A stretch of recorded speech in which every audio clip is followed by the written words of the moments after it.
Bonjour et bienvenue dans cette nouvelle vidéo. Aujourd'hui je vais vous montrer comment configurer Marlin et comment tout mettre en place pour l'installer correctement sur votre carte mère. Aujourd'hui je vais regarder avec vous comment l'installer sur la carte mère Annette de base et comment l'installer sur une rampe 1.4 comme je l'ai fait. Et je vais vous montrer tout ça. La partie Annette va être vraiment courte puisqu'il y a des préconfigurations qui marchent très bien dès le début que j'utilisais avant. Et on va aller plus en détail dans la configuration des rampes. Mais si vous voulez configurer plus, personnaliser votre configuration pour la Annette, vous pouvez regarder jusqu'à la fin. Vous allez voir, c'est vraiment intéressant et vous allez en apprendre plein, je l'espère. Donc c'est parti, on se retrouve tout de suite sur l'ordinateur. Comme vous le voyez juste ici, je suis devant un ordinateur, c'est très bien. Et tout de suite, on va aller sur Google, on va rechercher le dossier Marlin. Donc on va déjà télécharger ça. Donc hop, download, et on va choisir la dernière version qui est la 1.1.8. Voilà, donc qui est juste là, on le voit juste ici. Et hop, on fait download, on l'ouvre, hop, on prend ce fichier et on vient le mettre sur le bureau. Voilà, il est là, notre petit fichier. Et pour commencer, on va commencer avec la version Annette, comme je vous l'ai dit, puisque c'est la plus simple. Donc on va aller se retrouver sur GitHub, pareil, et on va rechercher la configuration Annette, donc qui est là. Vous avez tous les liens dans la description, au moins vous êtes sûr de ne rien rater. Hop, donc on fait hop, télécharger en zip, et hop, on a là la configuration. On va la mettre aussi sur le bureau pour être sûr.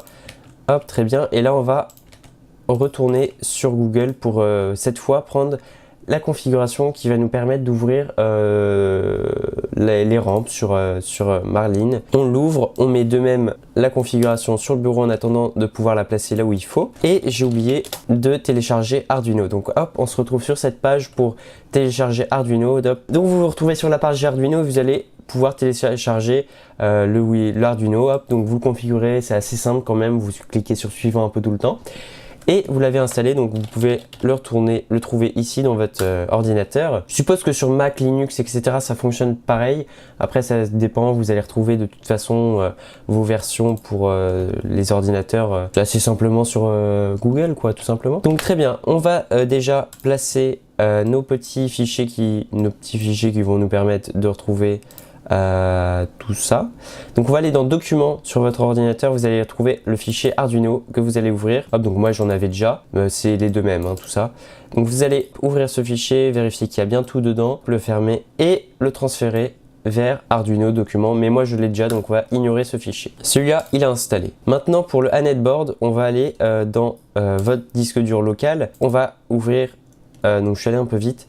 On va aller dans votre disque dur local où vous avez installé Arduino et vous allez retrouver Arduino hardware. Vous allez ouvrir le fichier que vous avez téléchargé, hardware Annette, et vous allez le téléverser dans votre fichier Arduino hardware sur le disque principal. Très bien, on a installé les deux types de configuration qu'on va utiliser aujourd'hui. Maintenant que vous êtes prêt, on va pouvoir ouvrir le fichier Marlin qui lui remplit la configuration complète. Hop, on l'ouvre, voilà, et on va retrouver hop, tous ces fichiers là qui sont là, et on va ouvrir Marlin. On va descendre un peu jusqu'à trouver Marlin juste là, voilà, qu'on va ouvrir avec Arduino. Comme vous l'avez installé, il va s'ouvrir automatiquement, c'est magique. Ici, il va y avoir plein de lignes de code, tout simplement parce que c'est un software, voilà, et on va aller tout de suite. Donc la ligne qui va nous intéresser le plus, ça va être configuration.h et parfois configuration-du-bas Advanced H. Donc ça, c'est vraiment la base de Marlin. Et tout de suite, pour pouvoir installer la configuration de Annette, on va retourner dans exemple configuration, on va aller dans Annette ou dans toutes les autres imprimantes qui existent juste ici, vous choisissez ce qu'il vous faut. Moi, je vais aller dans Annette, je vais prendre A6 ou vous pouvez prendre A8, c'est pareil, hein, on aura les deux mêmes fichiers. On va prendre ces deux fichiers là, on va les copier, on va retourner dans toute la liste de fichiers qu'il y a là et on va faire coller. Et là, on va faire remplacer les fichiers de destination. Très bien. Maintenant, notre configuration est toute complète et on va pouvoir ouvrir le fichier Marlin. Voilà, hop. Et là, ça s'ouvre, c'est magique. Très bien. Maintenant, vous allez voir que votre configuration est prête. Vous avez toutes ces lignes de code. Donc là, comme je viens de le dire, configuration.h, ça va être l'endroit qui va nous intéresser le plus. Normalement, votre fichier est prêt. Vous pouvez déjà le téléverser sur votre imprimante. Mais si vous voulez faire quelques petites modifications, restez ici. Vous allez voir, c'est très simple. On va déjà modifier. Si par exemple, vous voulez un auto-level, on va aller dans... Pour ce que je viens de faire, c'est CTRL F pour pouvoir trouver quelque chose plus rapidement. Donc on va chercher auto tout simplement, auto level, on devrait trouver assez rapidement. Voilà, on est juste ici, hop, dans auto level et suivant votre capteur que vous avez, si vous avez un capteur bien sûr, sinon si vous n'avez pas de capteur et que vous avez toujours les stop de base, vous laissez comme c'est, ce sera très bien, ça marchera très bien. Alors si vous avez donc un capteur, peu importe si vous avez un BL Touch ou peu importe, vous allez pouvoir le régler là. Tout est décrit juste ici.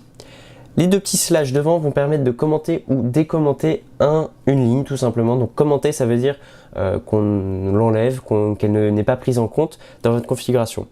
Donc pour moi personnellement, je décommande bilinéaire parce que c'est le type de capteur que j'utilise. Hop, attends un petit peu jusqu'à la fin de la vidéo parce qu'en fait ici j'ai oublié un petit paramètre qui va permettre de définir comment vous montez votre capteur sur votre imprimante 3D et ça je l'explique vers la fin de la vidéo. Si votre capteur va faire mal la palpation, donc c'est-à-dire qu'il va retourner quand même au centre, enfin pas au centre justement, mais au point 0 de votre imprimante et qui va dans le vide, c'est un petit peu embêtant. Donc pour ça on va aller chercher la configuration, la ligne qu'il nous faut pour qu'ils viennent palper votre bed au milieu. Donc voilà, vous allez chercher Safe Homing qui va vous permettre de mettre la tête d'impression au milieu et pour pouvoir faire votre probe très tranquillement.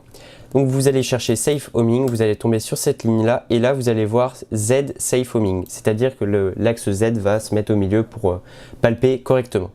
Si elle est commentée donc avec deux traits comme ça, vous allez la décommenter. Je crois que sur la net A6 c'est déjà décommenté, on va savoir pourquoi, mais sur la net A8 il faut bien sûr décommenter ça si vous avez un capteur bien entendu. Sinon si vous n'en avez pas, ou même si vous avez un capteur d'ailleurs, c'est juste que votre tête d'extrusion va venir palper au milieu de votre bed. Par la suite, si vous avez un capteur, donc là vous allez chercher pour pouvoir le configurer.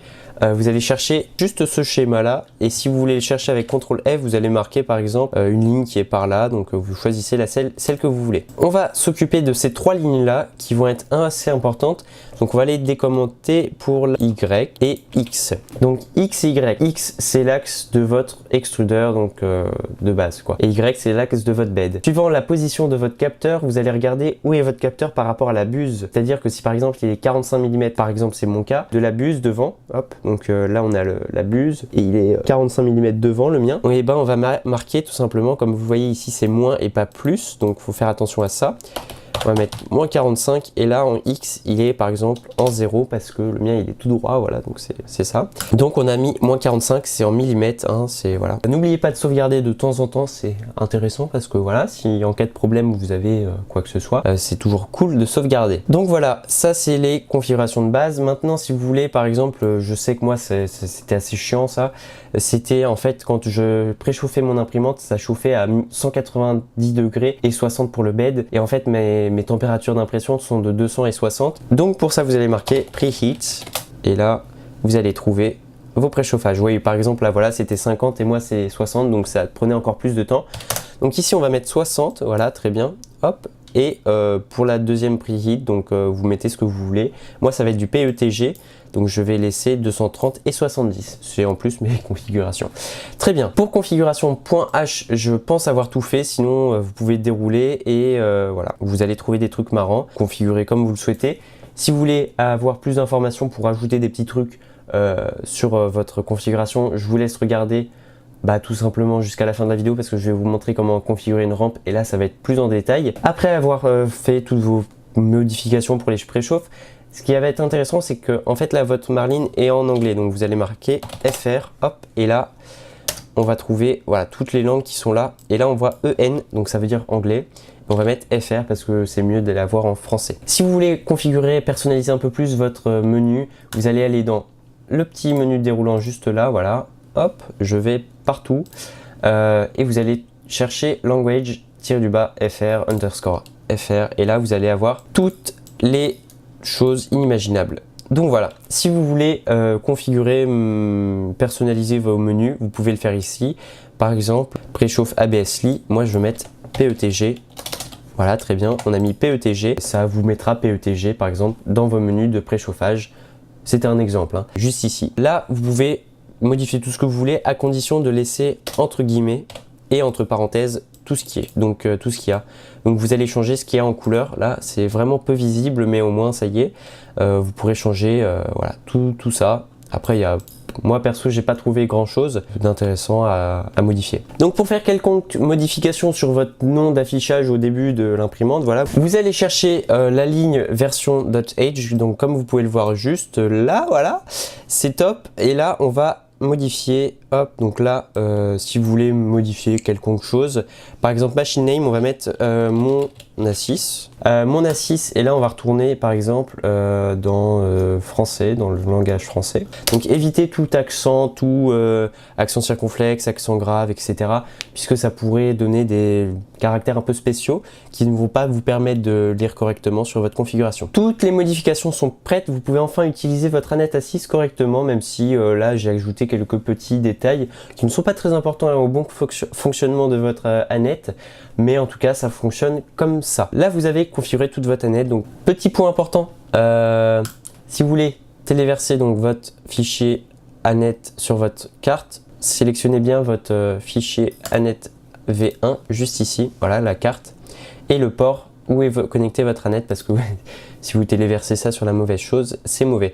Le bouton téléverser est juste ici, vous faites téléverser et voilà, amusez-vous quoi. Je vais maintenant passer à la partie rampe, donc ça va être un peu plus compliqué. Je vais surtout me baser sur les rampes pour les Anet. Encore, j'utilise des Anet, donc ça paraît un peu logique. On va essayer de configurer un maximum. Je peux oublier quelque chose, n'hésitez pas à me le dire dans les commentaires. Donc nous revoilà pour la version rampe, et cette fois on va toujours faire la même chose. Sauf que là on va garder le fichier de base, on ne va pas mettre d'exemple configuration dedans. On va tout garder de base vraiment. Hop, et bien sûr il faut faire attention à avoir mis le fichier qui est juste là, le U8 glib, voilà, et il faudra bien le mettre dans votre configuration comme je vous l'ai montré tout au début de cette vidéo. On va ouvrir tout pareillement le fichier Marlin, hop, il s'ouvre très simplement. Et là, on va aller toujours dans configuration.h et là, on va retrouver tout notre code. Voilà, c'est super. Si, par exemple, moi, je vais l'utiliser, enfin, je vais pas l'utiliser parce que j'ai déjà tout configuré, sur la version d'Anet, enfin, sur une Anet, vous allez garder de côté les deux fichiers de fichier example configuration. Donc là, hop, exemple configuration.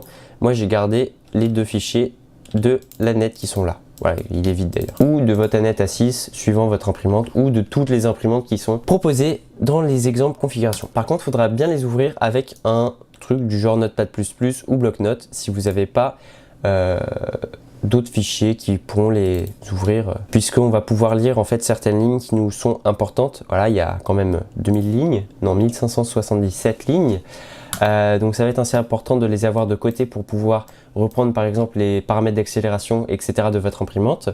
Je vais aussi me répertorier sur les miennes parce que je sais que j'ai eu du mal à les configurer correctement avant d'avoir un print correct. On va faire vraiment en détail, donc on va commencer vers le haut de configuration.h. Donc là, c'est vraiment la partie la plus longue de la vidéo. Assurez-vous que dans Outils, vous ayez sélectionné Arduino Mega ADK. Et dans Outils, vous allez sélectionner votre bon port, donc votre bonne. On va commencer dans configuration.h, donc c'est vraiment la ligne qu'on va utiliser le plus. Hein, et on va commencer tout en haut, donc là on s'en fout un peu. Delta Printer, surtout pas, on va pas utiliser Delta aujourd'hui. Hein, voilà, donc Delta Printer, c'est les imprimantes avec un plateau rond. Hop, on continue et là, on va trouver rien d'intéressant. Donc le baud rate, ça c'est en fait ce qui va permettre à votre logiciel ou à votre ordinateur de reconnaître votre imprimante. J'ai deux imprimantes et donc du coup, ça me permet de vraiment envoyer les bonnes informations à la bonne imprimante, parce que si vous imaginez bien que quand j'imprime en même temps avec les deux depuis mon ordinateur, il faut envoyer les bonnes choses aux bonnes imprimantes. Voilà, donc là il n'y a rien de très important. Voilà, donc là déjà on peut commencer la configuration, un peu le pimp my printer. Donc on va commenter cette ligne et on va l'appeler AM8 parce que mon imprimante c'est une AM8. Voilà. Ici, on va sélectionner le nombre d'extrudeurs qu'on a. Donc moi, j'en ai un. Si vous en avez plusieurs, 1, 2, 3, 4, voilà. On n'en a pas 23 non plus, mais j'en ai un. Voilà. Très bien. On va continuer. Et là, on va continuer. Et là, on va continuer. Il n'y a rien qui nous intéresse pour le moment. Très bien. Thermal settings. Là, normalement, tout est bon de base. En général, voilà. Sinon, vous pouvez regarder. Il y a vraiment tout qui est décrit. Ce qui est top, voilà. Dans cette configuration. Temps sensor, donc là c'est pour décrire combien, suivant le nombre d'extrudeurs que vous avez. Donc j'en ai un, donc voilà, on le laisse sur 1. On va continuer de descendre, donc voilà, là il n'y a pas grand chose qui nous intéresse non plus parce que tout est déjà pour une grande partie préconfiguré. Donc là c'est les Thermal Runaway Protection. C'est par exemple si votre imprimante est faite pour préchauffer à 200 degrés et que l'extrudeur ne chauffe pas au bout d'un certain temps, l'imprimante va se couper. Enfin, on va dire Thermal Runaway, donc il y a déjà eu ce genre d'erreur, enfin, j'imagine que vous avez déjà eu ce genre d'erreur. On va continuer, donc ça c'est là, ces lignes-là, je vous conseille de le laisser activer, quand même assez intéressant, voilà, en cas de problème. Donc là on arrive vers les end stop, voilà. En fait mon problème c'était que l'imprimante, au lieu de faire des bons homing, donc au lieu de se mettre en home normal, et bah ça faisait pas du home, ça faisait bouger les axes assez bizarrement. Et en fait c'était juste ces trois petites lignes ici. Donc hop, je vais tous vous expliquer. Donc au début c'est marqué false, donc là il faudra remplacer par true. Donc ce qu'on va faire là, true, hop, true and true. Donc là c'est bon, vous avez un homing normal normalement. Et si c'est pas le cas, vous rechangez et en espérant que ce soit ça. Ça c'est pour les X-min, donc c'est-à-dire les homing normaux, et les X-max, donc si vous avez ce problème là, vous savez où trouver cette ligne là, voilà, qui est juste là. Movement settings, donc là ceux de base ne sont pas top, les accélérations, etc. Et c'est à ce moment là que en fait d'avoir pris la configuration .h va être intéressante. Donc hop, on va l'ouvrir. On va tout de suite chercher ces lignes là parce que en fait les préconfigurations d'Annette ils sont déjà préfaits, donc du coup on a les bons settings et c'est là que ça va être intéressant. On va chercher donc les mêmes lignes. On va donc copier-coller en quelque sorte les lignes de la préconfiguration de votre Annette ou de votre imprimante en général sur la configuration .h de votre nouvelle rampe. Donc moi ça va être 100, virgule espace 100, et faites vraiment attention aux virgules et les espaces, faut bien les respecter en général parce que voilà, c'est pas top d'avoir des bugs à cause de ça. Par exemple là je viens de me tromper, donc je vais hop très vite corriger tout ça. On va changer aussi, on va mettre hop 400, virgule espace 400, virgule espace 8, virgule espace 50, très bien. Et sur la dernière ligne aussi, donc là on va mettre 2000, virgule espace 2000, virgule espace 100, virgule espace. Pour le moment on n'en a pas besoin, mais laissez-le quand même de côté, voilà, très intéressant. Et aussi il faudra changer les default accélération, etc. Donc là on va mettre 400, 1000. Donc là on va vraiment copier un petit peu tous les paramètres d'accélération. On va remettre 400, on va mettre 1000. Sur la partie accélération, normalement vous devez être tout bon, et après si vous voulez modifier à votre envie des choses, vous pouvez ici, voilà. Donc là on arrive vers la captation, donc le palpage de votre axe Z. Donc de base, voilà, c'est le end-stop qui l'utilise. Donc là on a plein de versions de end-stop qu'on peut mettre, voilà. Donc ça sera tout ici. Et là on va laisser de base parce que c'est ce qu'on va utiliser. Donc cette partie là va être assez intéressante parce que ça va vous permettre de configurer votre capteur suivant la place où il est depuis votre imprimante. Donc l'axe X c'est l'axe de l'extrudeur, donc voilà, l'axe Y c'est l'axe de votre bed. Là ça va être vraiment du point de la buse, donc comme je l'ai expliqué sur la version de l'Annette, ça va être de point de la buse où est votre capteur. Donc moi par exemple il est 45 mm devant ma buse, donc il faut mettre moins 45 parce que le capteur est 45 mm devant, comme vous pouvez le voir juste ici, ça c'est vraiment important. Donc voilà, là on a bien configuré, on est content et on va continuer. Quelque chose d'important, vous allez retrouver le print size of the bed. Donc là vous allez mettre la taille de votre bed. Moi le bed de base, donc sur une Annette, c'est 220 par 220. Et là vous allez mettre la hauteur du bed. Donc là hop, 250 moi j'ai, donc voilà, c'est plutôt cool. Donc travel limits after homing, ça veut dire par exemple vous allez faire un homing donc de votre imprimante, la buse va se retrouver en, je sais pas, vraiment sur le côté du bed, alors que vous voulez pas, vous voulez que ça soit un 0,0, donc ce qu'on veut tous en fait. Et là vous allez mesurer, donc moi ça m'a pris pas mal de temps, c'est un peu chiant, mais une fois que vous y êtes, vous avez la possibilité d'imprimer tranquillement, et ça c'est vachement important. Donc moi par exemple, mon paramètre c'est moins 14, moins 2, moi je vais les laisser. Donc je vais laisser 0,0. Faites attention, j'ai eu aussi ce problème, c'est en fait en fonction, vous allez parfois avoir l'erreur, par exemple que le logiciel vous dise non, ton capteur va trop loin du bed, donc je ne peux pas capter correctement. Et ça m'est arrivé, et en fait c'était à cause justement du placement de mon capteur qu'on a configuré un peu avant. Bed leveling, c'est là donc qu'on va retrouver comment on va faire le leveling du bed. Hop, donc on va enlever bilinéaire parce que moi c'est ma façon de palper le lit. Donc quand je dis palper, c'est tout simplement palper, enfin voilà. Il n'y a pas de choses très compliquées là-dedans. On a cette ligne-là qui va être intéressante. Moi, je vais mettre par exemple la 9. Hop, c'est en fait quand vous allez faire le palpage de votre lit à plusieurs endroits pour que en fait le capteur sache comment est votre lit, s'il est tordu ou pas. Et en fait, s'il est tordu, vous avez une petite courbe qui n'est pas visible forcément à l'œil nu. Et en fait, quand vous allez imprimer, l'imprimante va vous le corriger grâce à ce homing là, avec ça. Donc pour faire le palpage 9 points, il faut déjà faire un home al pour que tout simplement la buse sache où elle est. Et après vous allez faire un G29 donc, dans votre G-code, et ce qui va vous permettre de faire le palpage 9 points.